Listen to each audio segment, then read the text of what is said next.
ինստիտուցիոնալիստների մոտեցում, հա, որոնք էլ խոսում են սրա մասին, վերցնում են մի հատ գործոն, ինկլյուզիվ ուրեմն ինստիտուտներ ու էքստրուդ, այսինքն այս ամբողջ բազմությունից վերցնում են մի հատ գործոն ու փորձում են այդ գործոնով ամեն ինչ պայմանավորել։ Բայց դա կոմպլեքս է աշխատում, հա, գործոնների մի ամբողջ խումբ է։ Եվ ձեր գործոնը ամենակարևորը չի ընդեղ, հասկանում եք։ Ինչու միտեղ, հա, Չինաստանում անգամ եթե ինքը դեմոկրատ չի եւ այլն, այդտեղ ինքը գրավիչ է ներդրումների համար, իսկ ինչու այլ երկրներ, որտեղ դեմոկրատիա եւ այլն ամեն ինչ կա, իրանք գրավիչ չեն։ Հա, օրինակ մեր երկիր, հա, որ իբր, հա, մեր մոտ հաղթահարել են չնայած էլի մարդկանց մոտ հարցեր կա, բայց ասենք ենթադրենք ինչ որ դեմոկրատիայի մակարդակով ինչ որ բարձրացել, հա, բայց էլի մենք ունենք խնդիրներ, հա, ներդրումների տեսնենք, ներդրումներ չկան, ներդրումներ չկան, բայց ինչի, որովհետեւ այս ամբողջ կոմպլեքսն է աշխատում։ Եկեք նայենք ինչ է աշխատում, ոնց է աշխատում։ Բարև ձեզ, սկսում ենք Capital Plus podcast-ի հերթական թողարկումը եւ այսօրվա մեր թեման է զարգացող եւ զարգացած երկրներ, ներդրումային փոխազդեցության մոդել։ Ողջույն Արկաց, ողջույն։ Նախորդ թողարկման ժամանակ մենք խոսում էինք հումքար ռենտային փոխազդեցության մասին, ելի զարգացող եւ զարգացած երկրների։ Այս անգամ ներդրումային փոխազդեցության, որն է դրանց տարբերությունը։ Իհարկե դա տարբեր փոխազդեցության մոդելներ են, բայց այդտեղ հարցը կայանում է նրանում, որ սովորաբար հումքար ռենտային փոխազդեցության մոդելը դա առաջին էտապն է։ Այսինքն դա սկզբնական մոդելն է, այսինքն երբ երկրները նոր են սկսում ինչ-որ հարաբերություններ, հիմնականում եւ ամենատարածված մոդելը դա հումքար ռենտային։ Ներդրումային մոդելը դա երկրորդ էտապն է։ Այսինքն երբ մենք տեսնում ենք, որ երկու երկրների միջև հաստատվել են ինչ-որ հարաբերություններ, իսկ մենք տեսանք, հա, նախ հիշեցնենք մեր դիտողներին որոշ բաներ, որովհետև դա շատ կարևոր է։ Երբ մենք ասում ենք զարգացող եւ զարգացած, հա, մենք առաջի հերթին նկատի ունենք աշխատանքի բաժանման մակարդակը, հա։ Դա մեկ եւ երկրորդը մենք ընդունեցինք, որ եթե այդպես է, փոխազդեցությունը կարա լինի միայն այն դեպքում, եթե զարգացող երկիրը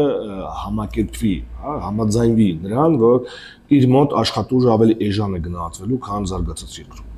Միայն այդ դեպքում կարող է ցանկացած փոխազդեցություն։ Հիմա, տես, եթե զարգացող երկրում աշխատուժը ավելի էժան է,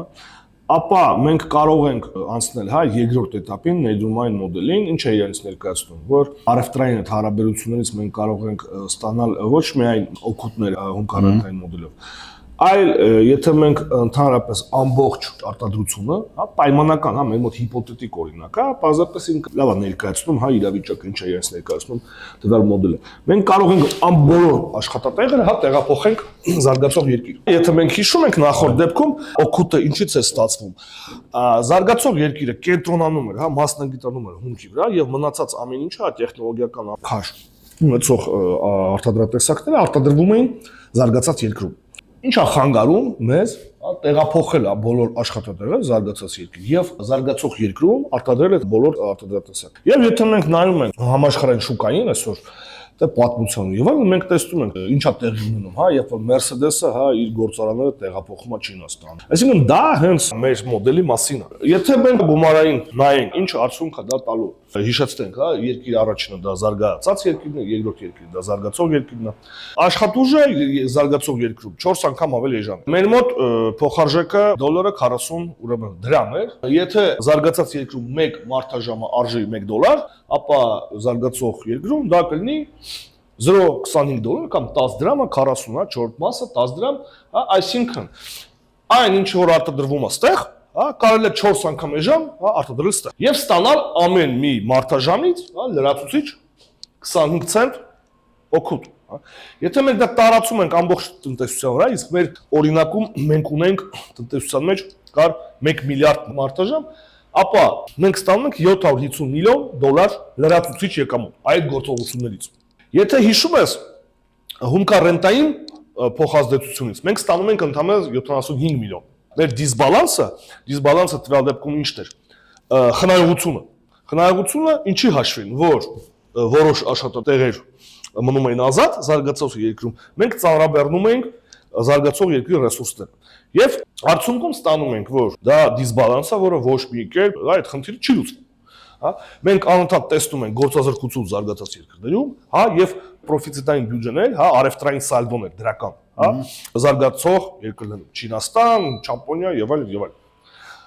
Սա հենց դրա արդյունքը։ Այս դեպքում մենք ունենք այլ ավելի մեծ դիսբալանսներ իրականում, չէ՞, որովհետեւ մեր օրինակում հա 10 անգամ այդ դիսբալանսը մեծացել։ 75 միլիոնը դառել է 750 միլիոն։ Մենք կանդրադառնանք դրան, խոսենք թե ինչա նշանակում է դիսբալանսը համաշխարհային տնտեսության համար։ Բայց միշտ չէ որ հնարավոր է հումկարենտային մոդելից անցնել ներդրումային։ Այստեղ որոշ նախադրյալներ պետք է լինեն դրա համար որպեսզի երկիրը կարողանա անցնել։ Շահը որն է։ Պարզ է իրանց շահը, այդ 750 միլիոնն է։ Բայց ինչ ռիսկերի է ենթարկվում զարգացող երկիրը, երբ անցնում է փոխազդեցության զարգացած երկրի հետ, հա, հումկարենտային մոդելով։ Ինչ կլինի, եթե զարգացած երկիրը հրաժարվի գնել մեր հումքը, չէ՞։ Սա շատ ռիսկային մոդել է, այսինքն մենք փակում ենք մեր մոտ ամեն ինչ, հա, ամեն արտադրություն, ոչ մի բան չկա, մասնագիտանում ենք նեղ, հա, ինչ որ հումքի վրա, եւ հանկարծ ստացվում է այնպես, որ հումքը էլ չունի պահանջը։ Եվ դա ամենամեծ ռիսկն է այդ մոդելի։ Այստեղ որոշ չափի մեղմացվում է այդ ռիսկը, որովհետեւ ի տարբերություն առաջին մոդելի, ներդրումային մոդելը ենթադրում է, որ մեր մոտ բացվում են արտադրություններ։ Որոշ չափով մենք մեղմացնում ենք այդ ռիսկերը, թե արտադրանքը, որի վրա մենք մասնագիտանում ենք, չունենա պահանջարկ համաշխարհային շուկա։ Բայց դա մեր շահն է, հա, զարգացող երկրի շահն է։ Բայց որպեսզի ինքը օգտվի այդ ամեն ինչից, կան որոշ նախադրյալներ, եւ դրանցից ամենաառաջինը, ամենաակնհայտը դա անդամակցումն է միջազգային ֆինանսական կառույցների։ RF3 համաշխարհային կազմակերպություն, համաշխարհային բանկ, ամենահայտնին է, եւ իհարկե արժույթի միջազգային հիմնադրամ։ Այդ երեքն հիմնական, հա, այսպես կոչված Վաշինգտոնյան կոնսենսուսի կառույցները։ Երբ դուք անդամակցում եք կառույցներին, չգրված օրենք է, որ դուք ընդունել եք այս կանոնները, դուք ընդունել եք, որ ձեր աշխատուժը պետք է գնահատվի ավելի էժան, եւ դուք պատրաստ եք, հա, աշխատել, փոխազդվել, հարաբերվել, հա, ուրեմն զարգացած երկրների հետ։ Օրինակ Հայաստանի Հանրապետությունը, չէ՞, մենք չնայած հանդիսանում ենք անդամներ հայ այդ կառույցների, բայց մենք ներդրումային մոդելով չենք։ Մեր մոտ հումկարենտային մոդելը, բայց դրա մասին մենք խոսենք։ Ինչու է Հայաստանը մնացել, հա, այդ առաջին ստադիայում եւ անցում չի կարող կատարի երկրորդին։ Եթե դու անդամակցում ես եւ աշխատում ես ներդրումային մոդելով, ապա ֆինանսական կառույցների հիմնական ուրեմն պահանջներից մեկը այն է, որ դու չպետք է թույլ տաս քո արժույթի, ազգային արժույթի, հիմնական մարժազրկման մասին եմ խոսում։ Ինչու՞, որովհետեւ եթե դու նկատես ես վերջերս մեր մոտ շատ կայուն է արժույթում էր։ Չհաշված որոշ դեպքերում, հա, երբ որ կոവിഡ്ի ժամանակ եւ այլն, շատ վաղուց մենք չենք տեսել, հա, լուրջ անկումներ, հա, եւ այլն եւ այլն։ Դա պահանջներից մեկն է, ինչու, որովհետեւ եթե դիվալվացիա է տեղի ունենում ազգային արժույթի, ապա կորուստները կրում են նաեւ ներդրող։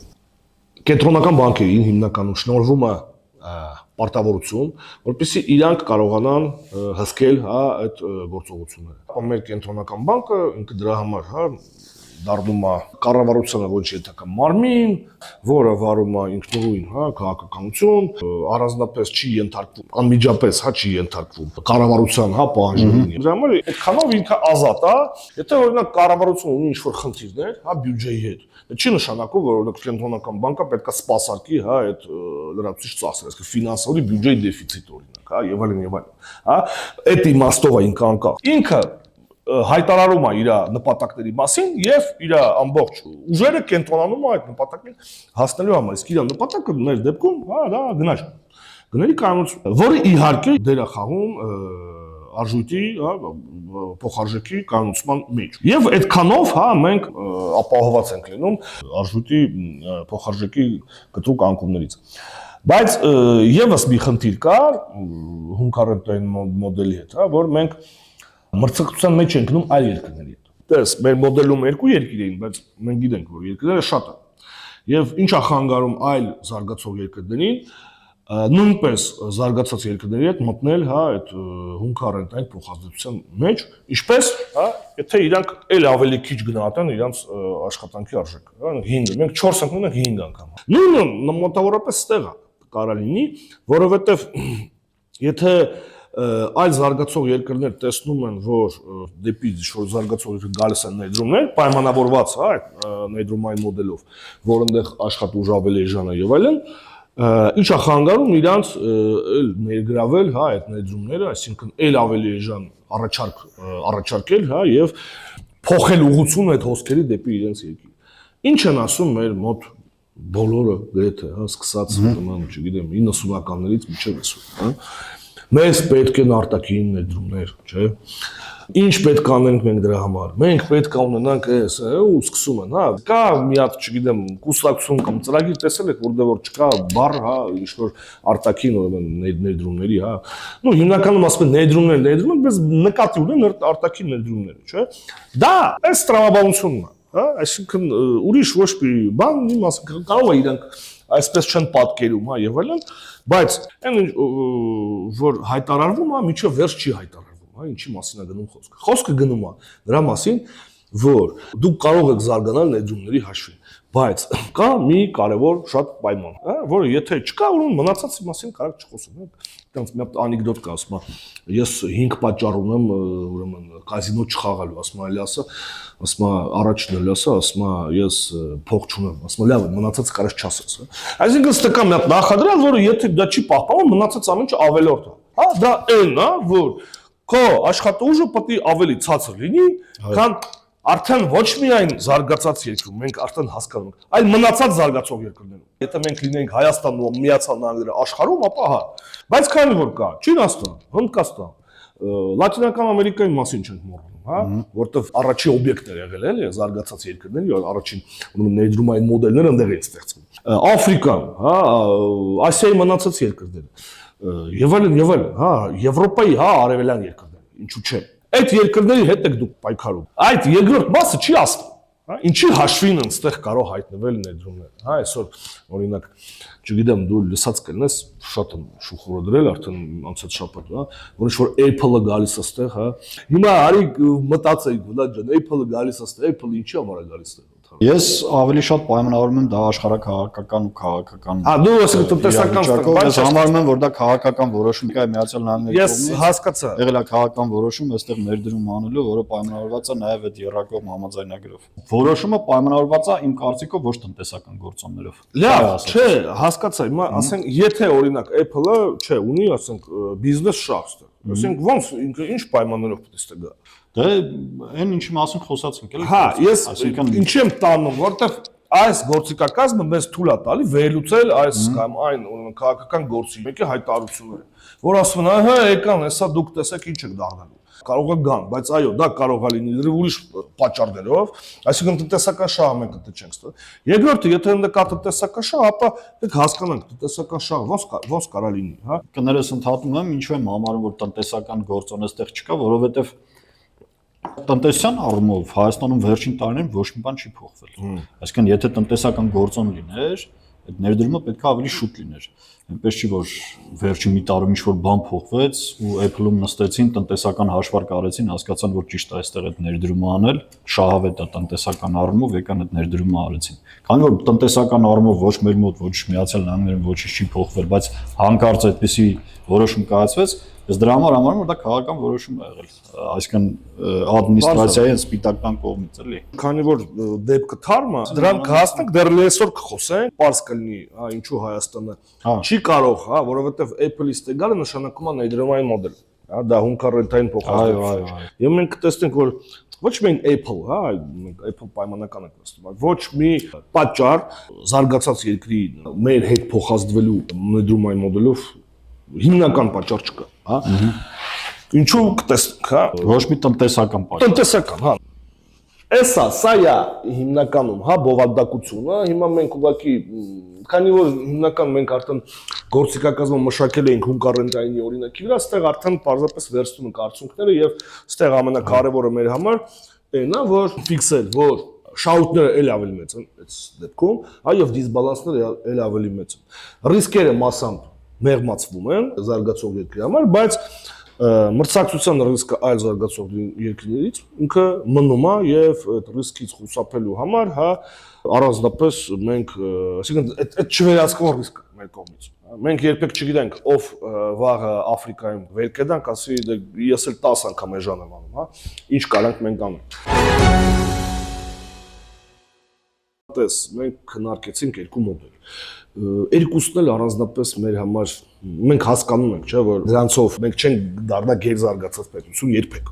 Ոչ հունկարենտայնով իհարկե, ոչ էլ ներդրումայինով։ Այո, որոշ բարեկեցության մակարդակ կարելի է այսօր չափով բարձրացնել, հա, բայց դա շատ սահմանափակ։ Օրինակները մենք տեսնում ենք թե ներդրումային մոդելի, թե հունկարենտային մոդելի, որ երկրները, որոնք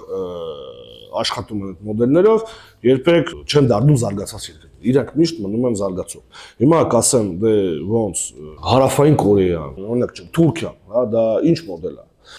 Ռուսաստանը ինչ մոդել է, Հայաստանը ինչ մոդել է, հա։ Ինչպես են աշխատում, ինչ գործոններ կան, որոնք որ ապահովում են, հա, ուրեմն ներդրումային մոդելի արկայությունը այս կամ այն երկրում կամ այդ գործոնների ազդեցությունը։ Տեսեք, ներդրումային գրավչություն, հա, սա մեր նպատակն է։ Այսինքն, որպեսզի ներդրումները գան, հա, որպեսզի ներդրումային մոդելը աշխատի, մենք պետք է բարձրացնենք մեր ներդրումային գրավչությունը։ Ամբողջ օրը մենք լսում ենք, հա, լրատվամիջոցներից եւ այլն, ներդրումային գրավչությունը եւ այլն։ Եվ հիմնականում ներդրումային գրավչությունը կապում են հիմնականում քաղաքական ինչ-որ իրավիճակի հետ, կոռուպցիայի մակարդակի, դեմոկրատիա, չդեմոկրատիա եւ այլն եւ այլն։ Հիմնականում շեշտում են այդ ֆակտորները, չնայած մենք բազմաթիվ օրինակներ ունենք, երբ ընդհանրապես ֆակտորները դեր չեն խաղացել։ Օրինակ նույն Չինաստան, ամենաազդեցիկ հա օրինակ, երբ նայում ես ոչ մի ժամանակակից, հա, պետության ոչ մի հայտանիշ չկա, բայց ամենա երևի խոշոր երկիրն է այսօր, որը աշխատում զարգացած երկրների հետ ներդրումային մոդելով։ Ես կարծում եմ, որ ստեղ իհարկե այդ ֆակտորները, որի մասին մենք խոսեցինք, իրանք կան, բայց կան նաև այլ գործոններ, հա, քննարկենք։ Իմ կարծիքով այս սխեմայում ես պատկերել եմ թե որ գործոններն են ազդում ներդրումային գրավչությանը։ Ներքին շուկան դա մենք նկատի ունենք, հա, ծավալը շուկային։ Հիշում ենք Ադամ Սմիթին, աշխատանքի բաժանման խորացման մակարդակը։ Աշխատանքի բաժանման խորացման մակարդակը պայմանավորված շուկայի գնողունակությամբ, հա, շուկայի ծավալը։ Ինչու ներքին շուկան շատ ժամանակ կարևոր է, որովհետև ներդրողը, հա, կարող է վաճառել ապրանքը նաև հենց տեղում, հա, որտեղ որ արտադրվում է, այսինքն պետք չի տրանսպորտային ծախսեր եւ այլն, այսինքն ներքին շուկան, հա, եւ ես դե պլյուս եմ դնում, հա, պլյուսա դեպի ներդրումային գրավչություն, հա։ Բայց ներքին շուկայի վրա ազդում է այլ գործոն, հա, աշխատուժի արժեքը, հա, այսի երկրորդ գործոնն է, կարևորներից։ Ինչպես է ազդում։ Բնականաբար, եթե աշխատուժի արժեքը աճում է, հա, դա պլյուսը ներքին շուկային, այսինքն ներքին շուկան դառնում է ոչ միայն, հա, քանակով մեծ, այլ նաև վճարունակ պահանջարկով մեծ, հա, աշխատավարձները, եկամուտները աճում են, մարդիկ էլ ավելի շատ են, հա, ապրանք ծառայություն ձեռք բերում։ Բայց միևնույն ժամանակ զուգահեռ սենց ինքը անուղղակի է ազդում, հա, դրական, հա, ազդում է ներդրումային գրավչության վրա։ Շատ հարուստ ենք, հա, շատ ապրանք ենք առնում, բայց միևնույն ժամանակ, հա, ուղիղ ձևով ինքը բացասական է, որովհետև ինչ է նշանակում աշխատուժի արժեքը բարձր է։ Նշանակում է, որ ներդրումային մոդելը այնտեղ հնարավոր չէ, հա։ Սա մի, հա, պատկեր է։ Հիմա երրորդ գործոնը։ Տես, ես ինչու չեմ ընդունում, օրինակ, ինստիտուցիոնալիստների մոտեցում, հա, որոնք էլ խոսում են սրա մասին, վերցնում են մի հատ գործոն, հա, ինկլյուզիվ, ուրեմն, ինստիտուտներ ու էքստրո, այսինքն այս ամբողջ բազմությունից վերցնում են մի հատ գործոն ու փորձում են այդ գործոնով ամեն ինչ պայմանավորել։ Ես չեմ ասում, որ դա կարևոր է, որ չի, կարող, բայց այդտեղ կոմպլեքս է աշխատում, հա, գործոնների մի ամբողջ խումբ է։ Եվ ձեր գործոնը ամենակարևորը չի այնտեղ, հասկանում եք։ Կարա լինի, կարա չլինի, այսինքն այդտեղ պետք է այս կոմպլեքսում տեսնես, հա, ինչու միտեղ, հա, Չինաստանում անգամ եթե ինքը դեմոկրատ չի եւ այլն, այդտեղ ինքը գրավիչ է ներդրումների համար, իսկ ինչու այլ երկրներ, որտեղ որ դեմոկրատիա եւ այլն ամեն ինչ կա, իրանք գրավիչ չեն, հա, օրինակ մեր երկիր, հա, որ իբր, հա, մեր մոտ հաղթահարել են չնայած էլի մարդկանց մոտ հարցեր կա, բայց ասենք ենթադրենք ինչ որ դեմոկրատիայի մակարդակով ինչ որ բարձրացել են, հա, բայց էլի մենք ունենք խնդիրներ, հա, ներդրումների տեսնենք, ներդրումներ չկան, բայց ինչի՞ չի, որովհետեւ այս ամբողջ կոմպլեքսն է աշխատում։ Եկեք նայենք ինչ է աշխատում, ոնց է աշխատում։ Արդյունաբերական ենթակառուցվածքը շատ կարևոր գործոն է։ Ինչ է աշխատում արդյունաբերական ենթակառուցվածք։ Պայմանական դա ինֆրաստրուկտուրան, հա, այն որ ասում են։ Բայց ստեղ մտնում է նաև սոցիալական ենթակառուցվածք, հանրային ենթակառուցվածքներ, ինչպես ոնց ուզում եք ասել, քաղաքական ենթակառուցվածք։ Այսինքն Ну օրինակ, հա, ինչի մասին է խոսքը։ Եթե վերցնենք ֆիզիկական ենթակառուցվածքները, ապա ստե ընդհանուր օգտագործման ինչ-որ բարիկներ, էլեկտրականություն, կոմունալ ծառայություն եւ այլն։ Բնականաբար, զարգացած երկրից գալիս ենք Վիետնամ, հա, ну ինչքան էլ ուժը էժանը, հա, եթե չկա կանալիզացիա, չկա գազ, չկա ջուր, հա, այդ ամեն ինչը ընկնում է ներդրողի վրա, հա, եւ կարող է մենք ասենք, չէ, գիտես, չարժի, հա, այստեղ։ Ինչու է այսօր դժվար Չինաստանից բերել դեպի Աֆրիկա, հա, օրինակ բոլորը ասում են Աֆրիկայում, եկեք Չինաստանից բերենք Աֆրիկա։ Եթե դու Ամերիկայից տանում ես Չինաստան, հա, հիշում ես, մենք ասում ենք ջինսը արժի $100, ընդ 3, հա, կամ $10, հա, 10 անգամ տարբերություն է, այդ 10 անգամ շահույթ է ստանում։ Բայց $10-ից, հա, Չինաստանից երբ որ բերում ես Աֆրիկա, օրինակ 10-ով բերեցիր ստեղ 5, ստեղ տարբերությունը արդեն ընդհանրապես 2 անգամ է։ Բայց դու այդ տարբերությունից պետք է մի հատ նոր ենթակառուցվածքներ կառուցես, հա, այդ ամեն ինչը, որը չկա։ Եվ հարց առաջանում, արդյոք դա շահութաբեր է։ Էլե որ դեռ ոնց նայում ենք, հա, չէ։ Ինչ կլինի հետո չգիտենք, հա, բայց ամեն դեպքում աշխատում է, եթե ինչ-որ նոր պրարև լինի, հա, տեխնոլոգիաներն, կարող մենք այդ հոսքը տեսնենք։ Շինարարական կոմպլեքս, ոնց որ շարունակություն, հա, ճանապարհներ է պետք, երկաթուղ է պետք, կամուրջներ եւ այլն եւ այլն։ Ընդունում ենք, ճիշտ է։ Ձեռնարկատիրություններ, այսինքն գործող կազմակերպություններ։ Հա, Վլադ ջան, Nike-ը եկավ, հա, Չինաստան, հա։ Քեզ պետքա կտոր, քեզ պետքա ինչ-որ բան, մի բան փչացավ, մի բան սարքես։ Այլ բանը, երբ որ այդ երկրում արդեն կան ինչ-որ գործարաններ, որոնք դա քեզ կարող են մատակարել, դու կողքից կարող ես բերել։ Այլ բանը, եթե դու մի հատ էլ դրանք բերես հետո, հա։ Դժվարանում է։ Ինչքան դա զարգացած է, հա, այդքան նոր երկրում աշխատելը ավելի ձեռնտու է։ Ու գալիս է արդեն մեր ինստիտուցիոնալիստների սիրան, հասարակական կարգ եմ ես գրել, նկատի ունենալս թե ամեն ինչ, հա, թե քաղաքական վիճակ, կայունություն, ինկլյուզիվ ինստիտուտների արկայություն, քաղաքացիական հասարակություն եւ այլն եւ այլն։ Այդ ամեն ինչը ստեղ է։ Հա, սա գործոններից մեկն է ընդհանրապես, հա։ Ինչքան գործոն է ստեղ աշխատում։ Վերջինը ես նաեւ ստեղ ավելացրել եմ աշխատուժի որակը, որը իհարկե նորից է, որովհետեւ գալիս ես մի երկիր, հա, հիմնականում փորձում ես տեղական բնակչությունից ստանաս մարդկային ռեսուրս։ Իհարկե, եթե կրթված է եւ այլն, ստեյով ես դա ցույց եմ տալի որպես պլյուս, հա։ Տես, այս ամեն ինչը դրական ազդում ներդրում այն գրավչության վրա, բայց մյուս կողմից, հա, տես ինքը բացասական ազդում ինչ իմաստով, որ այդ ամեն ինչը ինչքան շատ է, չէ, ինչքան զարգացած է, ինչքան քո մոտ մարդու իրավունք է պաշտպանվում, աշխատանքի ուրեմն իրավունք է պաշտպանվում, աշխատանքի նորմաները եւ այլն։ Այո, այդ ինչքան աշխատուժը որակը բարձր է, այդ ամեն ինչը ինչ անում։ Թանկացնում է քո աշխատուժը, որը, հա, իր հերթին արդեն խփում է։ Եվ ստեղ հարց է, արդյոք սա ազդում է դրական։ Մեր մոտ ներկայացվում է դա այնպես, որ սա միայն դրական։ Այս նկարից երևում է, որ կարող բացասականը սա ավելի ազդեցիկ գործոն է, քան դրա դրականները։ Թե հիշես, մեզ միշտ ներկայացնում են, որ օրինակ այն, որ Հայաստանի աշխատուժը որակով մի քիչ բարձր է, որ դա մեր ուրեմն առավելություն, չէ, մյուս անգրագետ, հա, կիսագրագետ ազգերի նկատմամբ։ Այս մոդելից երևում է, որ ներդրումային զարգացման մոդելով զարգացման համար դա մեր պլյուսը չի, դա մեր մինուսն է։ Որովհետեւ որակով բարձր ենք, այդքան մենք բնականաբար պահանջում ենք ավելի բարձր վարձատրություն եւ այլն։ Ոչ մեկս Հայաստանում հա չի գնա $30 աշխատի գործարանում։ Չինաստանում տարիներ, հա, աշխատում ոչ միայն Չինաստանում, հա։ Նենց չի չէ Վլադ ջան, որ մենք ինչ-որ չգիտեմ, բաներ ենք ասում։ Հեղափոխական։ Ահա, ինչ-որ մտքեր եմ ես ինչ-որ։ Ուղղակի այստեղ խնդիրն է, որ մարդիկ մի մաս ասում են, մնացածը չեն ասում։ Այն ժողովրդին չհաճայա խոս բաները շարունակությունը չեն ասում։ Բայց դա վերջի վերջում մենք պետքա սա հասկանանք թե չէ։ Ճիշտը պետք է իմանանք թե չէ իրականում ոնց է։ Եթե մենք չիմանանք, չհասկանանք, սա ամեն ինչը ինչի մասին է։ Լավ, սա իրականում շատ լավ, sense ունիվերսալ բան է։ Վիզուալիզացիա է այդ ներդրումային քչությանը, սխեման, բայց ես մի հատ հարցել ունեմ, քանի որ մենք նախորդ հաղորդման ժամանակ խոսում ենք հունքարենտային փոխազդեցության մասին, հիմա այսօր ներդրումային փոխազդեցության մասին, իսկ դրանք կարող են համատեղվել օրինակ մեկ պետության դեպքում, այսինքն երկուսն էլ լինի։ Չեմ ասում այս օրինակը, որովհետև ես գիտեմ տենց օրինակ, կուզենայի քո կարծիքն ասել, օրինակ Ռուսաստանը, ինչեվ ռուս-ուկրաինական պատերազմը, ինքը հենց այդ երկու մոդելը համատեղող պետություններ, այսինքն այնտեղ հունքարենտային փոխազդեցություն է կարող, որտեղ Ռուսաստանը հունք վաճառող է բնականաբար, բայց կար նաև ներդրումային, որտեղ օրինակ Mercedes-ն ու BMW-ն ու ճապոնական մեքենա արտադրողները Ռուսաստանում մեքենա են արտադրում, որը իրացնում են եւ տեղում եւ այնտեղից արտահանվում էր այլ երկրներ, օրինակ Հայաստան։ Ռուսաստանում արտադրված Toyota-ն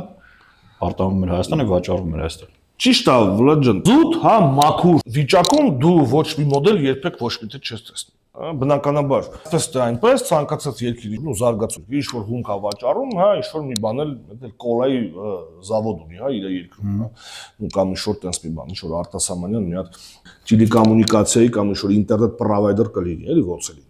Բայց խոսքը գնում է գերակշռողը, ո՞րն է։ Եթե դու դիտարկես Ռուսաստանի էքսպորտը, այո, քո ասածները կան, բայց այդտեղ իրանք այդքան քիչ է, հա, որ դա կարելի է չդիտարկել ընդհանրապես։ Համեմատած նավթ ու գազի, հա, եւ այլ։ Այո։ Եթե դու նայես օրինակ Չինաստանի էքսպորտը, դու կտեսնես, հա, ով է ներդրումային մոդելով աշխատում, ով հունկար ռենտային, հա։ Այդ կառուցվածքը երկիրը ինչ արտադրում, հա, իր հնայի մեջ, հա, ու մասնավորապես էքսպորտի մեջ։ Դու կտեսնես, որ Ռուսաստանը, Հայաստանը, հա, դրանք հունկար ռենտային ուրեմն մոդելով աշխատող երկրներ են։ Չինաստանը, Թուրքիան, Հարավային Կորեան եւ այլն։ Դու կտեսնես, որ էքսպորտի մեջ գերակշռող մասը դա ուրեմն այդ արտադրություններն, որոնք զարգացած երկրներից եկել են, դա է իրանց տնտեսության ուրեմն հիմնական շարժիչը։ Երբ որ մենք ասում ենք, տես, զարգացող եւ զարգացած, դա ինչ որ ստատիկ վիճակ չի։ Հարավային Կորեան զարգացող երկիր է, դա զարգացած։ Համաշխարհային բանկը ինչ է անում։ Ասում է, դե վերցնում է իր ցուցանիշը ո՞րն է։ Իր ցուցանիշը մեկ շնչին հասնող հնան է, չէ՞։ Եվ ինքը դասակարգում, այն միջև ստեղ աղքատ երկրներ են, միջև էս եւ այլն եւ այլն։ Մենք մի անգամ ոսոր խոսել ենք դրա մասին։ Դա մի քիչ անպույտ, հա, մեթոդ է, հա, եւ անհասկանալի է, որովհետեւ եթե այդ մեթոդաբանությամբ հաշվենք, ապա ամենազարգացած երկիրը դա Կատարն է։ Բայց մենք հասկանում ենք, չէ՞ որ մի բան ինչ, ինչ Կատար, հա։ Այսինքն կա ինչ-որ մի բան, որը չի արտացոլվում, հա, մեկ շնչին հասնող հնայի ցուցանիշի մեջ։ Եվ բա մենք իրար հետ պայմանավորվել երկրները դասակարգելու ենք զարգացող եւ զարգացած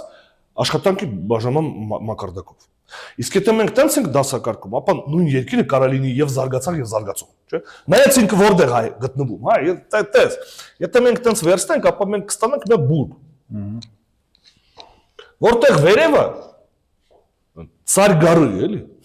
Царь горы այսօր, հա, դա մի այն պետությունն է, որը ունի ամենաբարձր տեխնոլոգիական մակարդակ։ Բնականաբար դա այսօր սիլիկոնյան, հա, հովիտն է, Միացյալ Նահանգները։ Չեմպիոնը, հա, առաջի տեղը։ Երկրորդ էշելոնի երկրները դրանք այն երկրներն են, որոնք որ առաջինն են սկսել ներդրումային փոխազդեցությունը առաջատարի։ Այսօրվա համաշխարհային տնտեսության կարգը, հա, ինքը արի համաձայն ենք։ Ինքը ստեղծվել է, ու կարելի ասել 45 թվականից հետո, ճիշտ է։ Որտեղ որ, հա, մենք գիտենք Բրետոն Վուդսը ա եղել, հա, որտեղ որ Միացյալ Նահանգները առանց վերցրել է առաջնորդի դերը, հա, եւ մնացած տնտեսությունները սկսել են, հա, այսպես կառուցվել բուրգով, դրանք եղել են Ճապոնիա, Գերմանիա, նո, արևմտյան առհասարակ, արևմտյան Եվրոպա, հա։ Այսինքն այս են երկրներն, որոնք առաջինն են սկսել փոխազդվել ԱՄՆ-ի հետ, հա, Մարշալի պլանը ինչի մասին է, հա, դա ներդրումային մոդել է։ Ճապոնիայում մակարդուրը։ Դա ներդրումային, այսինքն ինչ է նշանակում ներդրումային մոդել, հա, այդ դեպքում իրանց մոտ։ Եկել են զինվորներ, հա, պարտված բնակչություն, սոված, հա, ոչ տնտեսություն կա, ոչ մի բան, հա, շարել են, ասել են, ուրեմն ստեղ այս հաստոցը կլինի, դու ստեղ կաշխատեք, հա, եւ այլն եւ այլն։ Առանձնապես մարդիկ, հա, ոնց կարային չհամաձայնվեին, հա, ասեն, կարային սպանեին, հա, ոչ միայն չեն սպանում, նաև աշխատանք են առաջարկում, մի բան էլ վարձատրում են, ինչ էլ վարձատրում։ Ճապոնիայի հրաշքի մասին որ խոսում են, մոռանում են ինչից է սկսել։ Ճապոնիան սկսել է այդ վիճակից։ Աշխատում էին, ինչքան վարձատրեին, հա։ Այդ հետո արդեն, հա, որովհետև սա մենք խոսում ենք 40-ական թվերի մասին։ Երբ որ մենք ասում ենք Ճապոնիա, դա արդեն 80-ական թվերի Ճապոնիա։ Դա մարդիկ 40 տարի ոնց են ապրել, մի հատ գնացեք նայեք։ Երրորդ էշելոնը դա այսպես կոչված այդ վագրեր, Հարավային Կորեա, Թայվան եւ այլն եւ այլն։ Հատուկ ստեղ չեմ ներառում այսպիսի երկրներ, ինչպիսիք են, օրինակ Հոնկոնգը, դաժե Սինգապուրը մասամբ։ Մեր մոտ մեկ համեմատություն են տանում, հա, Իսրայել, նո չի կարելի էլի, այդտեղ սպეციფიკա կա, որը շատ էական է։ Իսկ այդ սպეციფիկան, եթե հաշվի չես առնում, դու ստանում ես ինչ-որ անիմաստ արդյունքներ, որը չես կարող ոչ մի ձև մեկնաբանել, այսինքն տրամաբանության մեջ չի։ Լյուքսեմբուրգներ եւ այսպես կոչված օֆշորները, այդ ֆինանսական կենտրոնները,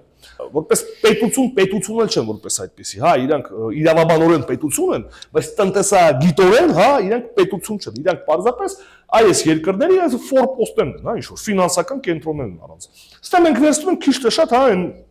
երկրները, որտեղ որ ինչ որ չափի, հա, մենք արտադրություններ կա, բնակչություն կա եւ այլն, հա։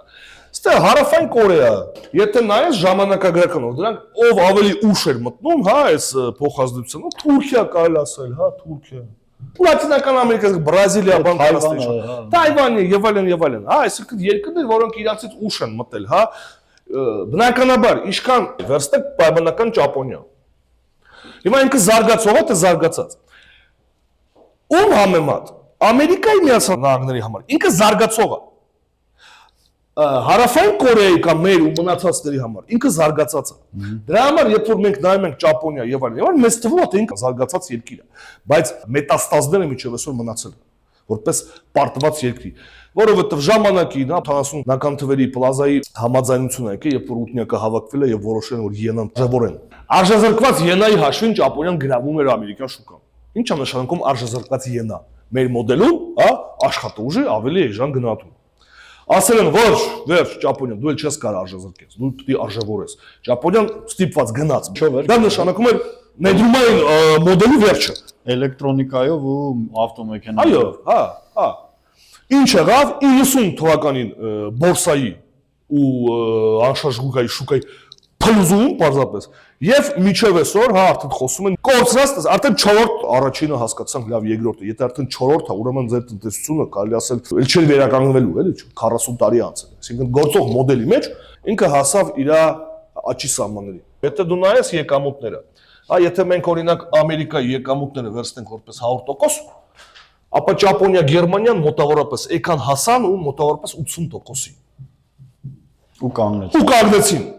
Հիշում ես, ես ասում եի, չի կարա վարձու աշխատողը լինի ավելի հարուստ, հա, ավելի մեծ եկամուտ ստանա, քան գործատու։ Դա աբսուրդ է, դա կապիտալիզմ չի, դա հակասում է կապիտալիզմի օրենքներին։ Նույն ձևի է վերաբերում է համաշխարհային տնտեսությանը։ Եթե դու նայես, Հարավային Կորեան եկավ հասավ 50%-ի։ Նույն ձևի եւ իրանք։ Այսինքն ինչ որ մակարդակի, պլյուս մինուսով, հա, ու всё, չկա աճ։ Կան այլ երկրներ, հա, եթե նայենք, հա, ստեն Ռուսաստան, չգիտեմ, Արաբական Էմիրություններ եւ այլն եւ այլն։ Ժամանակակից տնտեսագետները տեսնում են այս խնդիրը եւ իրանք անգամ անուն ունեն, հա, տերմին ունեն այս բացատրելու համար։ Իրանք սա կոչում են միջին եկամտի թակարդում։ Թակարդ ինչ է նշանակում, այսինքն դու ընկել ես միտեղ ու դուրս գալու հնարավորություն չկա։ Միջին եկամուտ դա հիմնականում վերաբերվում է, երբ որ իրանք վերլուծում են Չինաստանի, Հարավային Կորեայի, հա, Թայվանների, բան, երբ որ եկան տեսան, որ իրանք շատ արագ աճում են եւ ինչ որ միտեղ եկան ու կանգնան։ Ճգնաժամ եղավ եւ այլն, բայց վերականգնվել է ինչ-որ մակարդակ, բայց առաջ գնալու ոչ մի հնարավորություն չկա, հա։ Ես ասում եմ, դե սա ուրեմն միջին եկամտի թակարդ։ Այդ թակարդի մեջ այսօր գտնվում է Չինաստանը, հա, Չինաստանը եկավ, հա, Չինաստան, ստեղ միտեղ 20% մոտավորապես Ամերիկայի։ Ինչի մասին է այսօր խոսքը։ Ինչի մասին է խոսում Տրամփը։ Մենք աշխատատեղը հետ բերենք Միացյալ Նահանգների։ Ինչու՞, որովհետև որոշ չափի Չինաստանում արդեն թանկանում է շուկայի աշխատուժի գինը։ Բնականաբար դա մասսայական չի լինելու, դա լինելու է տեղ-տեղ, որոշ ապրանքատեսակների, որոշ ոլորտների համար խոսվում է դրա մասին։ Եթե խոսվում է, ուրեմն տենդենսը կա, հա։ Տես նույնը Հարավային Կորեան, չէ՞։ Ինքը զարգացող է Ճապոնիայի, Գերմանիայի, հա, եւ Միացյալ Նահանգների համար, բայց մնացած երկրի համար ինքը զարգաց, մեր նման երկրի համար ինքը զարգացած երկիր է։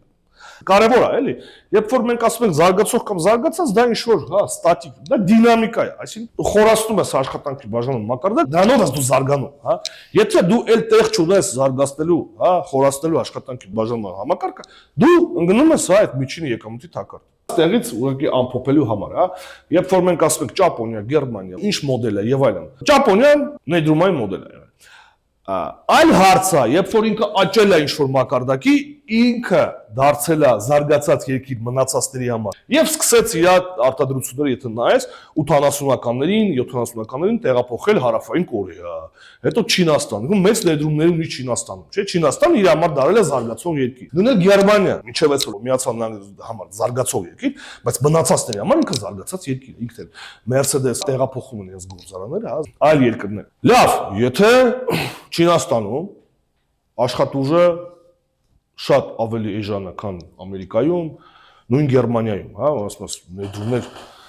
արվում են Գերմանիայում, թե չէ, արվում են։ Բոլոր արտադրությունը Գերմանիայից չի գնում, հա, դեպի Չինաստան։ Ինչու են все-таки Եվրոպայում արվում են ներդրումներ։ Չէ, եթե նայես կապիտալի ուրեմն շարժը, Արևմտյան Եվրոպան, հա, Ամերիկայում ներդրումներ ունի, Ամերիկան ներդրումներ ունի Արևմտյան Եվրոպա։ Բայց այդ ներդրումների որակը լրիվ ուրիշ է, հա։ Դա էժան աշխատուժի հիման վրա չի, դա ավելի շատ այս ամեն ինչի հիմա վրա է։ Այսինքն արդյունաբերական ենթակառուցվածքներ, չէ։ Մենք ասեցինք, չէ, եթե դու գալիս ես ինչ-որ մի հատ աղքատ շատ երկիր, հա, ապա դու պետք է հաշվի առնես ոչ թե միայն աշխատուժի արժեք, այլ նաև ինչ ինֆրաստրուկտուրան դե կա։ Եթե ընդ չկա ինֆրաստրուկտուրա, հա, ապա այս գործոնը ինքը չի գերակշռի, հա, այս գործոնը կգերակշռի եւ այդտեղ ներդրումներ պարզապես չեն։ Շատ ներդրումներ Գերմանիայից, Ճապոնիայից, ԱՄՆ-ից չեն գնում, որովհետեւ կան արտադրություններ եւ մենք գիտենք ինչ արտադրություններ, որոնք ենթադրում են, հա, իրենց մեջ Հաջորդություն կա, որ դու ունենաս շատ լուրջ արդյունաբերական բազա, օրինակ լավ ծրագրավորողներ, այս ինֆրաստրուկտուրներ, որը պարզապես այդ երկրներում չկա։ Եվ դու դրա համար դա էլի նորից ժամանակավոր է։ Մինչև տեխնոլոգիաները թույլ չտան քեզ էտել դու արտահանես, հա, օրինակ հիմա բոլորի մարդկության հույսը դա արհեստական բանականությունն է։ Կարծում եմ, որ դա կերկարացնի մեր բարեկեցությունը։ Հիմա եթե AI-ով հնարավոր կլինի, օրինակ գերմանական արտադրությունը ամբողջությամբ կամ զգալի մասը տեղափոխել, չգիտեմ, Ռումինիա կամ չգիտեմ, Չինաստան կամ Աֆրիկան երկրներ, ուրեմն էլի կապրենք, հա, որոշ ժամանակ։ Եվ չլինի, ուրեմն դե